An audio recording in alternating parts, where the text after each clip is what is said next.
La historia de una obra de arte que solo fue casa una semana. El Capricho de Gaudí se construyó entre 1883 y 1885. Su ubicación, el municipio cántabro de Comillas, no es casual. En dicho siglo, esta villa se convirtió en un lugar habitual de veraneo de las familias de la aristocracia, así como del propio rey Alfonso XII.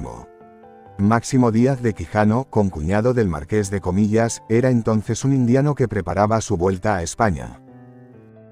Una familiar suya, Isabel López y Bru, que se había casado con el mecenas de Antonio Gaudí, Eusebi Güell, fue quien puso en contacto al indiano con el arquitecto.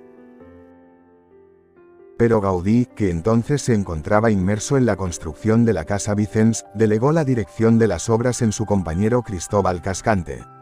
Para ello, este último se basó en maquetas y planos del artista catalán.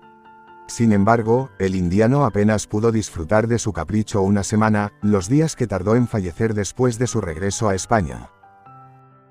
El edificio pasó entonces a manos de la hermana de Máximo Díaz de Quijano, cuyo hijo llevó a cabo una serie de reformas.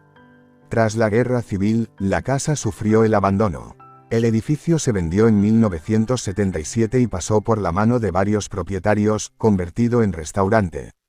Finalmente, en 2010 se musealizó y abrió sus puertas al público.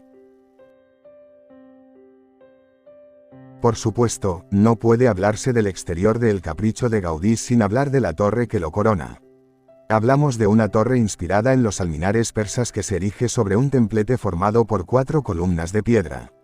Asimismo, desde fuera también destacan otros elementos como los originales balcones, cuya barandilla de hierro sirve de banco. Esta es la parte más visible de la villa Máximo Díaz de Quijano, pero no la única, pues la fachada sur se dedicó a las estancias más privadas. Todas estas salas de la planta principal se distribuyen en torno al que podríamos decir que es el corazón de la casa, el invernadero, adaptado a la perfección a la disposición en forma de U de la residencia. Luego, además de ser un lugar orientado a las aficiones de su propietario, Gaudí consiguió que el invernadero funcionara también como regulador térmico para el resto de la casa.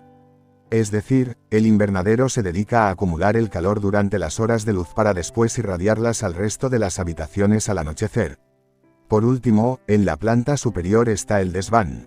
En él se encuentran las habitaciones que se destinaron al servicio. Junto con el invernadero, actúa como regulador de la temperatura, pues separa la planta principal de las temperaturas del exterior. La mayoría de las construcciones del célebre arquitecto Antonio Gaudí tuvieron su sede, si no en Barcelona, en algún otro lugar de Cataluña. Solo hubo 3 que el artista cinceló en las afueras de su hogar: el Palacio Episcopal de Astorga, la Casa Botines y la Villa Máximo Díaz de Quijano, más conocida como El Capricho de Gaudí. De estos 3 edificios, El Capricho fue el más temprano. De hecho, entonces el arquitecto apenas tenía 31 años y hacía 5 que se había licenciado.